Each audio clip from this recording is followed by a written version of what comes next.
विशाल और आप देख रहे हैं फ्यूचर पॉइंट। तो आज हम बात करते हैं चैप्टर नंबर 5 की। तो चैप्टर है हमारे पास यूक्लिड ज्योमेट्री। अब बात आती है भाई यूक्लिड ज्योमेट्री है चीज क्या, कौन थे ये यूक्लिड। तो पहले हम यूक्लिड के बारे में बात करते हैं। तो सबसे पहले यूक्लिड कौन थे? तो आपने एक नाम सुना होगा, साइंटिस्ट का नाम था थेल्स। तो भैया थेल्स आए, थेल्स जब आए, थेल्स ने एक चीज कहा कि कोई भी सर्कल का जो डायमीटर होता है वो उस सर्कल का हाफ होता है। उसे सर्कल को दो भागों में इक्वल पार्टों में डिवाइड कर देता है। ठीक है। उसके बाद में उनके एक सबसे ग्रेट शिष्य है, वो थे पाइथागोरस। अब पाइथागोरस ही आते हैं। पाइथागोरस सबसे जाना माना नाम है, बहुत बड़े मैथमेटिशियन थे ये। सन 542 बीसी में 572 बीसी में बहुत सी चीजें इन्होंने, बहुत से जो तुम्हारे मैथमेटिशियन फॉर्मूले हैं, तुम्हारे सिद्धांत हैं, वो बहुत सारी चीजें दी इन्होंने। वो आज तक हम फॉलो करते आ रहे हैं। ठीक है। लेकिन अब तक जो इन्होंने दिया, उन्होंने ये चीज मिली इसको निकाल लिया, वो चीज मिली उसको निकाल लिया, ये चीज मिली, मतलब एक भी कोई भी प्रॉपर तरीका नहीं था कि कैसे किसको कहां किस टाइम पर यूज करना है। अब कुछ टाइम तक ये हमारा लगभग 100-150 साल तक ऐसे यूज करते हुए आने लगे, सब आए और यूज करते चले गए। तब हमारे एक वैज्ञानिक आए, मैथमेटिशियन आए, जो एक टीचर थे, यूक्लिड। अब यूक्लिड जी आए, ये टीचर थे, एक मैथमेटिशियन, बहुत ग्रेट टीचर थे। अब इन्होंने क्या काम करा, कुछ चीजें पाइथागोरस की ली, कुछ चीजें तुम्हारे थेल्स की ली, इनको एक प्रॉपर तरीके से लगाया। ठीक है। तो जो इन्होंने पार्टिसिपेट किया, उसे जो लगाया प्रॉपर तरीके से, तो उन्हें बोला इन्होंने एलिमेंट्स। क्या बोला? एलिमेंट्स। उन्हें नाम दिया इन्होंने एलिमेंट्स का। ठीक है। इन एलिमेंट्सों को इन्होंने जितने भी इकट्ठे किए, सबको 13 चैप्टर में डिवाइड कर दिया, सबकी एक एक बुक बना दी अलग, कि भाई 13 चैप्टर है, इनकी बुक बना दी। ठीक। इन्हीं बुकों को हमारे यूक्लिड के नाम से जाना जाता है। इन्होंने पूरी ज्योमेट्री को अच्छी तरीके से क्लियर किया, जो हमारी आगे वाली जो जनरेशन है वो अच्छी तरीके से पढ़ सके। तो अब आते हैं, इन्होंने कुछ चीजें और भी दी, इन्होंने कुछ अपने तथ्य दिए।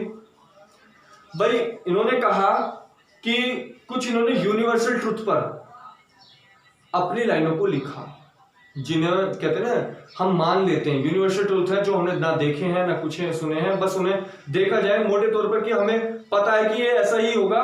उन्होंने इस चीज को उन्होंने लाइन में लिख के दिया, जिसे एजम्पशन कर लेते हैं हम। और बात आती है, उन्होंने इसको नाम दिया पोस्टुलेट्स या एक्सिम्स। पोस्टुलेट्स या एक्सिम, दोनों में से किसी को भी एक नाम ले सकते हैं। अब मैं कुछ एक्सिम लिखे थे इन्होंने, मैं 7 या 8 आपको एक्सिम लिखवाता हूं, उनकी क्या थे। तो बच्चों मैंने बताया था कि जी हमारे यूक्लिड जो थे, उन्होंने कुछ एलिमेंट्स लिखे, 13 चैप्टरों में डिवाइड किया। तो उन्हीं बुकों के मैं कुछ टॉपिक लेके आया हूं। तो उन्होंने बहुत बड़ी बड़ी बुकें लिखी हैं। नेक्स्ट पहला पॉइंट है हमारे पास, a point is that which has no part. कोई भी हमारा पॉइंट है, क्या इसका कोई पार्ट कर सकते हैं? हमारा ये पॉइंट है, क्या इसका हम पार्ट कर सकते हैं? नहीं कर सकते। ये उनकी बुकों का पहला एलिमेंट था। ठीक है। नेक्स्ट है हमारे पास, a line is a breathless length. कोई भी हमारे पास लाइन है, उसकी कोई भी ब्रेथ नहीं होती। ठीक है। कहीं देख सकते हो क्या आप इसकी ब्रेथ नाप सकते हो? किसी भी लाइन की कोई ब्रेथ नहीं होती। The ends of a line are point. कोई भी हमारे पास लाइन है, उसके एंड्स पॉइंट्स होते हैं। ठीक है। यदि आपके पास एक एंड पॉइंट्स है और वो आपकी लाइन जा रही है, तो इसे हम रे बोल देते हैं। क्या बोल देते हैं? रे। जिसके 2 एंड पॉइंट्स हो उसे हम लाइन बोलते हैं। ठीक है। नेक्स्ट टॉपिक है हमारा, a straight line is a line which line evenly with the points on itself. एक स्ट्रेट लाइन होती है, line is a line which line evenly with the points on itself. वो अपने पॉइंटों पर चलती है। जैसे इस पर जो भी पॉइंट है तो उसके हिसाब से ये स्ट्रेट लाइन चलती है। समझ रहे हो नहीं? यदि आप कोई भी, आपके पास ये है, यहां मिलाया, यहां, तो देखा जाए तो जहां तक हमारे पॉइंट है वहां स्ट्रेट है, फिर यहां से यहां तक स्ट्रेट है। ठीक है। नेक्स्ट पॉइंट है हमारा, a surface is that which has length and breadth only. कोई भी आपके पास सरफेस हो, ये हमारे पास सरफेस है, या आपके पास स्क्वायर की शेप में हो या आपके पास रेक्टेंगल की शेप में हो, तो उसकी हमेशा क्या होती है, लेंथ होती है और ब्रीथ होती है। याद रखना, लाइन की लेंथ और ब्रीथ नहीं होती, लेंथ होती है लाइन की लेकिन ब्रीथ नहीं होती। इसकी लेंथ और ब्रीथ दोनों होती हैं किसी भी सरफेस की।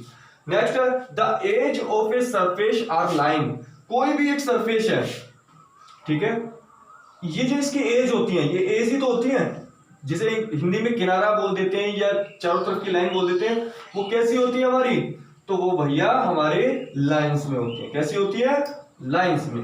नेक्स्ट है, a plane surface is a surface which lies evenly with the straight lines on itself. ये जो लाइंस है ये एक दूसरे पर जो पड़ती है तो तब सरफेस का डिनोट करती हैं, ठीक है भैया, इस तरीके से। तो ये कुछ एलिमेंट्स है यूक्लिड के। अब मैं आपको कुछ बताता हूं इसके पोस्टुलेट। तो नेक्स्ट बच्चों, पहले बात करते हैं, now let us discuss Euclid 5 postulates. जो उसने 5 पोस्टुलेट देते हैं, अब उसके बारे में हम डिस्कस करते हैं धीरे धीरे। तो फर्स्ट पोस्टुलेट क्या कहती है हमारी, a straight line may be drawn from any one point two any other point. कहने का मतलब है उसका कि आप एक पॉइंट से अकेले एक स्ट्रेट लाइन नहीं खींच सकते, ठीक है, जब तक हमें दूसरा एंड पॉइंट्स नहीं मिल जाएगा तो आपकी वो जो लाइन है वो कंप्लीट नहीं होगी, क्योंकि उसकी कोई लिमिट नहीं होगी। आपकी इतनी भी रह सकती है, इतनी भी रह सकती है और बहुत ज्यादा तक जा सकती है या कर्व में जा सकती है। तो पोस्टुलेट में कहा था उन्होंने कि आप जो है बिना एक पॉइंट के, मतलब बिना 2 पॉइंटों के, सॉरी 2 एंड पॉइंट्स के बिना तुम एक स्ट्रेट लाइन नहीं खींच सकते।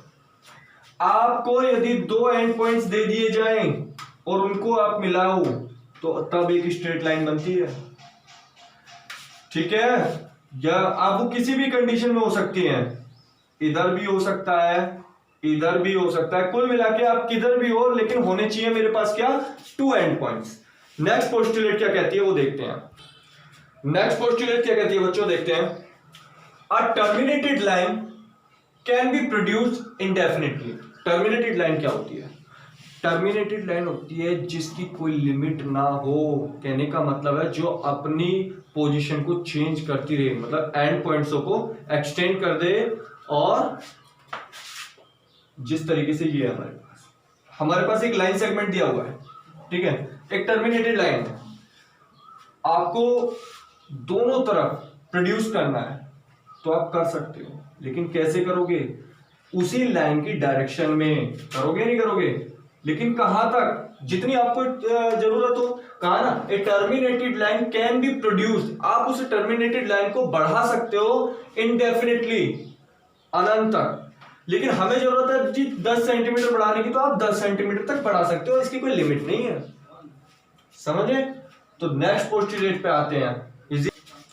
नेक्स्ट की बात करते हैं, postulate 3। A circle can be drawn with any centre and any radius. आप किसी भी एक सेंटर से, किसी भी एक सेंटर से किसी भी रेडियस पर आप सर्कल खींच सकते हैं। क्या कर सकते हैं, सर्कल खींच सकते हैं, चाहे वो 5 की हो। लेकिन हमें सबसे पहले क्या जरूरत है, हमें जरूरत है भैया सेंटर की। आपको सेंटर पता होना चाहिए, क्योंकि विदाउट सेंटर या विदाउट पॉइंट हम कोई भी सर्कल ड्रॉ नहीं कर सकते, ठीक है। लेकिन रेडियस हम अपनी तरफ से भी लेट कर सकते हैं, लेकिन हमें सेंटर का तो पता हो। उन्होंने सही कहा है, a circle can be drawn with any centre, किसी भी सेंटर से। मुझसे कहा है कि 5 सेंटीमीटर का आपको एरिया ड्रॉ कर रहा है, सॉरी सर्कल ड्रॉ करना है, तो मैं जरूरी थोड़ी है मुझे यही बनाना है, मुझे यहां लो सेंटर चाहिए, यहां से सेंटर 5 सेंटीमीटर करा और मैंने सर्कल ड्रॉ कर दिया। कहने का मतलब मुझे इंपॉर्टेंट है सेंटर, आपका जहां सेंटर बनता है आप वहां से सर्कल ड्रॉ कर सकते हैं, ठीक है। नेक्स्ट आता है, नेक्स्ट पोस्टुलेट क्या कहती है हमारी, all right angles are equal to one another. सीधी सी बात है, राइट एंगल्स होता कितने का है भैया, राइट एंगल्स 90 का होता है। जब सारे राइट एंगल 90 के होंगे तो इक्वल होंगे, सीधी सी बात है। राइट एंगल इस शेप में होता है, या हमारे पास किसी भी ट्राइंगल का, ये देखो भैया ए बी सी, इसका मतलब एंगल ए 90 का है, तो हमारा जो है यहां ए बी सी, तो बी भी तो 90 का है, तो हमारा angle A is equal to angle B होगा, नहीं होगा, क्योंकि all right angles are equal to one another. सीधी सी बात है, दोनों की वैल्यू 90 होती है। नेक्स्ट पोस्टुलेट, नेक्स्ट पोस्टुलेट हमारी पोस्टुलेट नंबर 5 बच्चों सबसे ज्यादा इंपॉर्टेंट पोस्टुलेट है, तो अब हम इसको क्लियर करते हैं। पहले आपके पास है if a straight line falling on a straight lines makes the interior angle on the same side. कहने का मतलब है कि हमारे पास एक दो स्ट्रेट लाइन है, ठीक, ये है, इसके ऊपर एक स्ट्रेट लाइन गिरती है इस तरीके से, बात समझ लो मेरी। कहा है if a straight line falling on a straight lines, एक स्ट्रेट लाइंस दो स्ट्रेट लाइनों पर गिरती है, angles on the same side. अब इसके जो सेम साइड के जो एंगल होते हैं, ये है ना, या तो आप इधर के ले सकते हो जैसे एंगल P और ये एंगल Q, या आप इधर के ले सकते हो, किसी के भी ले सकते हो आप। Less than two right angle, इन दोनों का जो सम होता है, angle P plus angle Q का जो सम होता है वो किससे कम होता है? 180 से। सीधी सी बात समझ रहे हो ना, किससे कम होना चाहिए भैया? 180 से कम होना चाहिए। दूसरी बात, यदि मैं इसको then the two straight lines if produce indefinitely, यदि मैं इनको ऐसे प्रोड्यूस करने लगूं, कुछ ऐसे जाएंगे, कहीं ना कहीं तो मिलेंगी।